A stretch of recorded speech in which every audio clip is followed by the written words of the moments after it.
এতদিন আমাদের কেন বলছিস?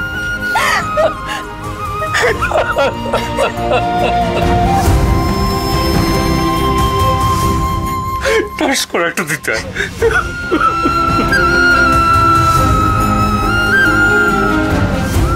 পুলিশে যে এতদিন বাড়িতে থাকলে আমাদের কাউকে কিছু বুঝতে দিলি না।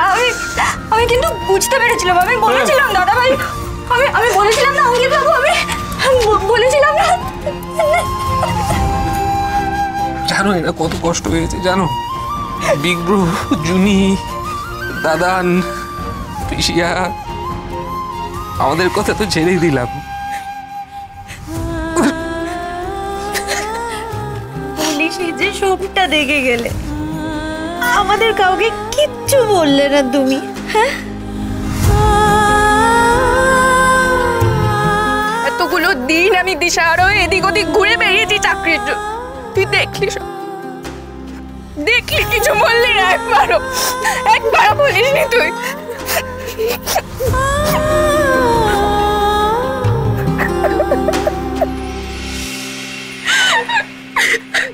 এই যে আমি কিন্তু প্রথম দিন থেকে বুঝে গেছিলাম তুমি কথা। জিজ্ঞেস করো আক্কিকে আমি বলেছিলাম তুমি কথা বলেছিলাম তো, কিন্তু আমার কাছে কোনো প্রমাণ ছিল না। আমার কাছে যা প্রমাণ পেয়েছি সব প্রমাণ বলছিল তুমি বুলি, কিন্তু তুমি নিজের পরিচয় আমাদের থেকে কেন লুকোলে? কেন বারবার বলছিস ওকে? তোরা বুঝতে পারছিস না ও আমাদের থেকে অনেক দূরে চলে গেছে, আর ফিরতে চায় না। না না না, আমি তোমাদের সবার দুঃখ কষ্ট বুঝতে পারছি। আমারটা নয় নাই বললাম, কিন্তু তোমাদের কাছে একটা অনুরোধ করছি, আমার পরিচয়টা এখন গোপনই থাক। তোমরা সবাই আমাকে বলি বলেই ভাবো। কিন্তু কথা এটা কি করে হলো? এটা কি মিরাক্কেল? মানে আমি তো শুনেছি ওই ব্লাস্ট থেকে তুমি কি করে বাঁচলে? এক্স্যাক্টলি, ট্রিটমেন্ট কে করলো? আমি তো নিজের চোখে দেখেছি ব্লাস্টটা। কি করে জানিস না, কারণ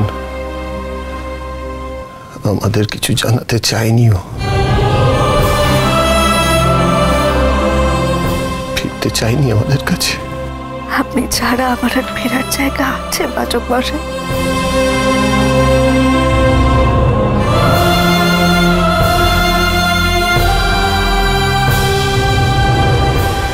গোবর দেবী, কি করে সার্ভাইভ করলে তুমি? তাই তো, মানে আমরা তো চোখের সামনে বোমা ফাটতে দেখেছিলাম, কত আগুন, তার মাঝখানে তুই বেঁচে থাকার কথাই না, তাই না? কিন্তু মা আনন্দীর অশেষ কৃপা যে আমি বেঁচে গেলাম। কথা সোম থেকে রবি প্রতিদিন সন্ধ্যে ৭টায় স্টার জলসায় ও জিও হটস্টারে।